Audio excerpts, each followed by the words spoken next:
ይሄ መድረክ መለካት ካለበት በምንድነው መለካት ያለበት?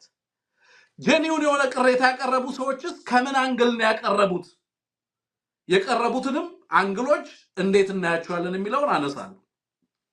አራት ነገሮች አንሙት ቀደም ጠቅሰዋል። ይሄ መድረክ ስለምን እንዳልሆነ what it is not about መነገር አለበት። ይሄ መድረክ ስለምን አይደለም የሚለው አንደኛ ይሄ መድረክ በአማራ ፋኖ በኩል አርበኛ ዘመነ ካሴ እዛ ተገኝቶ ጦርነት እናቆማለን የህልውና ትግላችንን እርግፍ አድርገን እንተዋለን ያለበት መድረክ አይደለም። በፍጹም ከዛ ጋር የተገናኘ አይደለም። ሰላም ስትራቴጂካዊ ግባችን ነው በሚል ያነሳው አንደኛው እንዳልኩ ለምሳሌ ጦርነት ይቆም አገዛዝ ይብቃ። ይሄ ጦርነት ባለቤት አለው። በአማራ ህዝብ ላይ ጦርነት ያወጀው አካል ማን እንደሆነ ለማጋለጥ የተጠቀመበት መድረክ ነው። በዚህ መድረክ ላይ ጦርነት ይቆም አገዛዝ ይብቃ ሲል ይሄ ጦርነት በአማራ ህዝብ ላይ ኢምፖዝድ የሆነ ጦርነት መሆኑንና የአማራ ህዝብ ዘለቄታዊ ግብም የህልውና ትግላችንን በአሸናፊነት ማጠናቀቅ ማለት የአማራን ህዝብ ህልውና ማረጋገጥ ማለት ነው። የአማራን ህዝብ ህልውና ማረጋገጥ ማለት ደግሞ ዘላቂ ሰላም ለአማራ ህዝብ ማረጋገጥ መቻል ማለት ነው።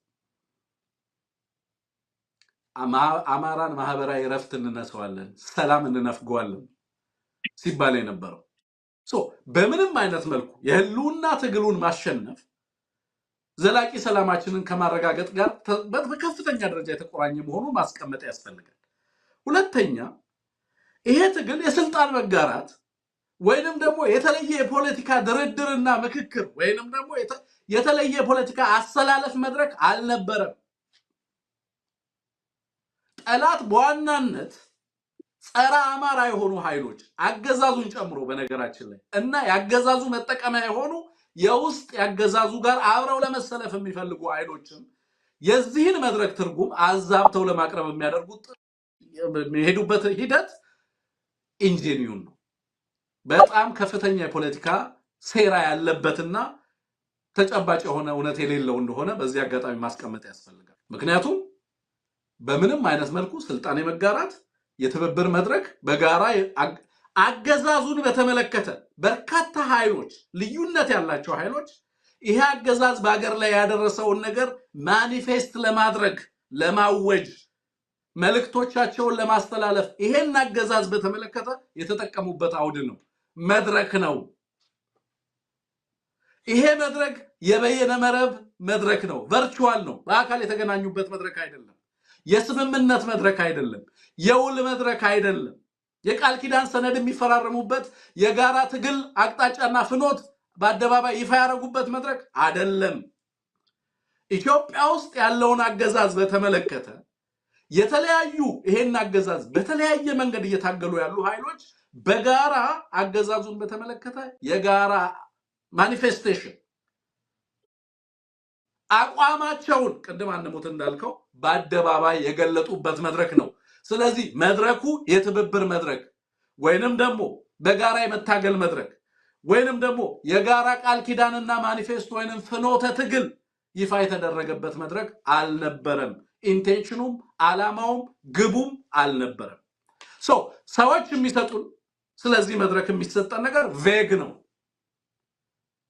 ከዓላማው ነጥሎ ለማቅረብ የሚደረግ ጥረት አለ። ይሄ ትችት በነገራችን ላይ ማንም ሰው ሊተች ይችላል። በአማራ ትግል ውስጥ አፋባህ ሊተች ይችላል፣ አመራሩ ሊተች ይችላል፣ እኛ ሚዲያው ግለሰብ ማንም ሊተች ይችላል።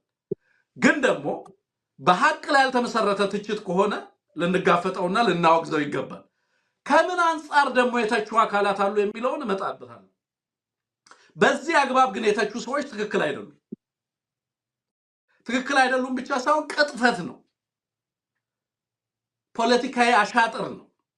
ከዚህ በፊት ሲሰራ የነበረ ከብልጽግና ጋር ለሚደረግ አሰላለፍ ይሄንን እንዳጋጣሚ ለመጠቀም የተደረገ ሙከራ አለ። ይሄንን ማውገዝ አስፈላጊ ነው። ሌላው ልደቱ አያሌውን ጠቅላይ ሚኒስተር ወይንም መጻኢ ቀጣዩ ጠቅላይ ሚኒስተር አድርጎ የማዋለድ መድረክ አልነበረም።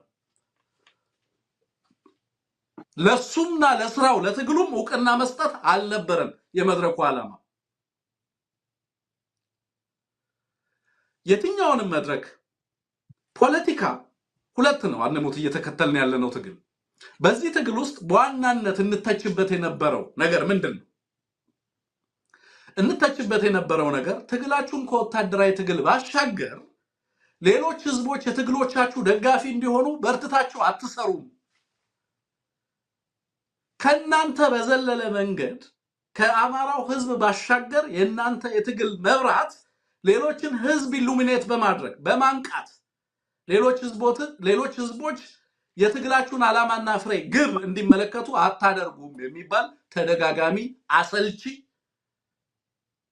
ትችት ይቀርብ ነበር እንደዚህ አይነት ሐሳቦችን የምታስረዳው የትኞቹ መድረኮች ላይ ተገኝተ ነው ለምሳሌ አንዳንዱ ለምርዮት ላይ ቀረበ የሚል የሚያነሳ አለ ሪዮት ሚዲያ ካለ አማራ ትግል በእንደዚህ አይነት መልኩ ነው የሚያየው የሚል ነገር የሚያነሱ አሉ ሌላኛው ለምን ልደቱን ያዘጋጀው የሚል ነገር የሚያነሱ አሉ ለልደቱ ቀና ወይንም ልደቱን ቀጣው ጠቅላይ ሚኒስትር አድርጎ ለማቅረብ የሚደረግ ነው የሚላሉ ስብሃትና የስብሃት ነጋነዛ መገኘት ሌሎችም ጃልጣሃን ጨምሮ አሁን እዚህ በምስል ላይ የምናየው በነገራችን ላይ የኦኤልኤ የኦሮሞ ሊበሬሽን የኦሮሞ ሰራዊት የኦነግ ሳይሆን ኦሮሞ ነጻነት ሰራዊት ተብሎ የሚጠራው የዛ ሰራዊት እሱን ወክሎ ጃልመሮን ወክሎ የተገኘ ግለሰብ ነው ሶ ይሄን መድረክ ከሚዲያ አንፃር ለምን እዛ ተገኘ የሚሉ አሉ አቶ ልደቱን በተመለከተ ለሱ ቀና ወይንም እሱ በቀጣይ የኢትዮጵያ ጠቅላይ ሚኒስትር ለመሆን በሚያደርጋቸው ፍላጎቶች ለዛው ቀና ለመስጠት እንደተደረገ አድርገው የሚያቀርቡ ኃይሎችም አሉ